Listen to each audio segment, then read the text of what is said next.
কক্সবাজারের বালুকা বেলায় এক নতুন চমক নিয়ে হাজির হলেন ঢালিউড কিং শাকিব খান।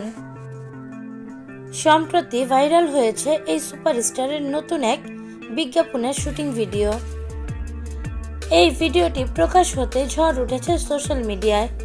জানা গেছে এই বিজ্ঞাপনটি নির্মাণ করেছেন বাংলাদেশের অন্যতম ট্যালেন্টেড নির্মাতা আদনান আল রাজীব, যিনি এর আগেও বড় বড় প্রজেক্ট করে দর্শকদের মুগ্ধ করেছেন বারবার। আর এবার তার ফ্রেমে ধরা পড়লেন শাকিব খান। একদম নতুন স্টাইলে ভিডিওতে দেখা যাচ্ছে কক্সবাজারের সমুদ্র সৈকতে ফুল এনার্জিতে পারফর্ম করছেন শাকিব খান। স্টাইলিস্ট গেটআপ আর কুল লুকে ধরা দিয়েছে শাকিব খান। মিউজিকের বিটে স্টেপ বাই স্টেপ ডান্স করছেন শাকিব। শুটিংটা দেখে মনে হচ্ছে এটা কোনো অ্যাডের শুটিং নয়, মনে হচ্ছে একটি মিউজিক ভিডিও শুটিং।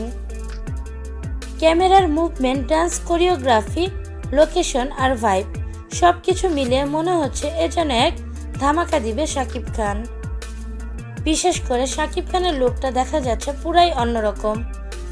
লম্বা চুল, ট্যান্ডি ড্রেস আর সেই কারিশমাটিক ডান্স। শাকিব খানের এই শুটিং ভিডিওটি দেখতে হাজারো মানুষের ঢল নেমেছে কক্সবাজার। প্রিয় ভিউয়ার্স, শাকিব খানের এই অ্যাডটি দেখার জন্য এখন মুখিয়ে আছে তার হাজারো ভক্তরা। শাকিব খানের এই শুটিং ভিডিওটি আপনাদের কাছে কেমন লাগলো অবশ্যই সেটা জানিয়ে দিবেন আমাদের কমেন্টের মাধ্যমে।